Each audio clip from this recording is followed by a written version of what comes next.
Recession and the companies going bankrupt and their mistakes. Recession is a contraction in the normal cycle of a business whenever there's a decline in economic activity. A recession is supposed to be a widespread and prolonged downturn in economic activity. Recessions often last more than 6 months or so, and one popular rule of thumb is that 2 consecutive quarters of decline in a country's gross domestic product, GDP, constitute a recession. But how does it affect the state of a business? What mistakes lead to a recession? What are the things that the company should avoid in order to delay recession? Continue watching the video till the end to know more. Hey everyone, and welcome back to yet another video from our channel. I hope you guys are doing extremely well.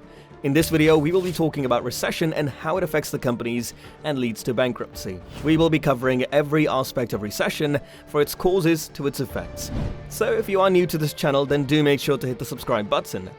Now, without any further ado, let's hop right into the video. For the people who do not know about what recession is, well, let's start by saying that recession is just a decline in economic activity. Well, that's quite simply put. These are defined as 2 consecutive quarters of negative economic growth, which can be caused by economic shocks, financial panics, rapid changes in economic expectations, or some combination of the 3. One such common example of recession may include a spike in oil prices. Most of the business firms suffer during a recession, primarily because demand falls and uncertainty about the future increases. But the research has something different to say. It says there are ways to mitigate the damage. Back in 2000, a 5-year-old online bookseller, which was then called Amazon.com, reported to have sold around $672 million in convertible bonds to shore up its financial position. 1 month later, the dot-com bubble burst. More than half of all digital startups went out of business over the next few years, which included a lot of Amazon's then rivals in e-commerce. Had this bubble burst just a few weeks earlier, then one of the most successful companies ever might have fallen victim to that recession. Here is a list of companies that were about to go bankrupt and how they battled their way through. Let's begin. Number 1, we have a very famous company that goes by the name of Apple.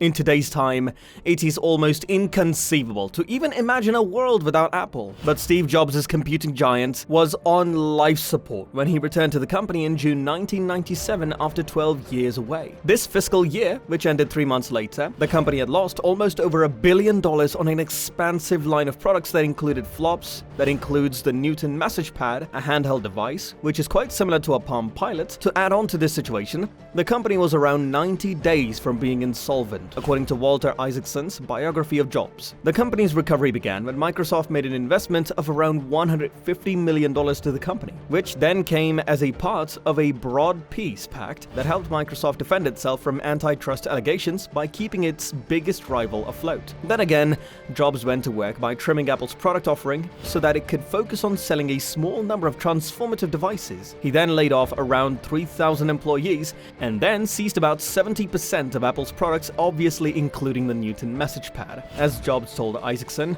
deciding what not to do is as important as deciding what to do. Steve also pushed the company to make their design more innovative. In one famous 1997 moment, he then called a meeting with the peak executives of the company and then proceeded to shout that the products suck. There's no sex in them anymore. The company's newer focus paid off the following year with the release of their most famous and the most selling product, iMac, Apple's first breakout hit of the second Jobs era. With a sleek, translucent design and easy internet setup, the consumer-friendly desktop computers all around 800,000 units in its first 5 months. The product's success made Apple's first profitable year since 1995. This success was followed up by the iMac designer, Johnny Ive, with the millennial sensational product iPod in 2001 and the iPhone in 2007. As of now, the Apple is a $300 billion company, which might not be at the position they are at as of now if it weren't for Microsoft's help through their investments and a kick in the pants from its founder. Next up, we have a company whose movies break every other superhero movie's record. Yes, we are talking about Marvel,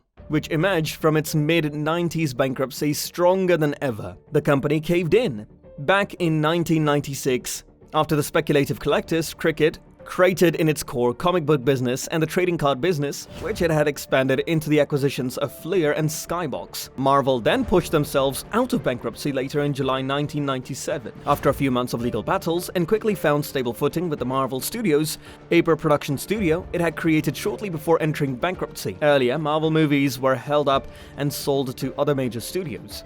The new studios gave access to Marvel to expedite the process by commissioning scripts and hiring key actors and directors. Then came into picture movies like Blade, X-Men, and the most famous Spider-Man, all of which succeeded at the box office and which made Marvel enjoy a huge boost in their comic sales, a small licensing fee, and other licensing opportunities.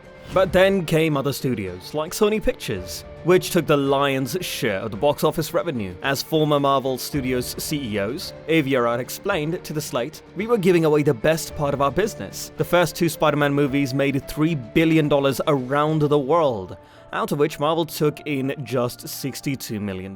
This made the CEO and COO of Marvel Studios and their board of directors to make a potentially risky deal with Merrill Lynch to finance the production of Marvel's movies from the start to finish. The Marvel Studios then received a whopping $525 million to make movies based on 10 of its characters. But if the first 4 flopped, it would have to give its creditors the movie rights to the remaining 6 superheroes. The first film that was produced by the studio, Iron Man, under the New Deal back in 2008, grossed around $600 million worldwide. Its success then helped inspire Disney to acquire the company for $14 billion. Deal in 2009. And this inspired the Marvel Cinematic Universe, which has only grown since then. Till date, the studios have produced around 22 films, which includes The Avengers, The Endgame, and Black Panther that have grossed over $8 billion. Thus, recessions do not necessarily affect everyone in the same way. If your neighbor gets laid off, it's a recession. If you get laid off, it's a depression, said Harry Truman. The same could be then said of the effects of a recession on businesses large and small. While recessions have disparate effects for different companies, some of the hardships are quite predictable based on the type and size of the business. Smaller consulting firms may experience crash floor issues such as client delay payments on their invoices, while a Fortune 500 corporation may be able to save money by cutting jobs and extracting better terms from suppliers. However, by understanding how the economic downturn may affect your company or business can help ensure it won't become one of the casualties of the next recession. Challenges that are faced by businesses of any size during a recession include slumping sales, credit impairment, bankruptcy, employee layoffs, and benefit reductions. And recessions can happen periodically, interrupting economic growth that prevails most of the time. This forces a business to adjust to an abrupt downturn in demand while pruning costs geared for growth. Smaller businesses comparatively have a smaller margin of error than larger ones when a recession strikes. Out of the companies under recession, the most capable survivors are those who may increase the market share as competitors fail, positioning them for success in the ensuing economic recovery. Do you think recession only has negative effects on a company? Is there any other company whose bankruptcy details we should elaborate on? Can recession lead to a decline of a company? Let us know your thoughts in the comment section down below. We would love to hear your thoughts on this while we keep working on making more such videos. Well, that brings us to the end of this video. We hope you have enjoyed watching the video. Please like the video if you have not already, and make sure to hit the subscribe button. Don't forget to press the bell icon to never miss another update from our channel. With that being said, let's meet in another one of these videos. Until then, see ya.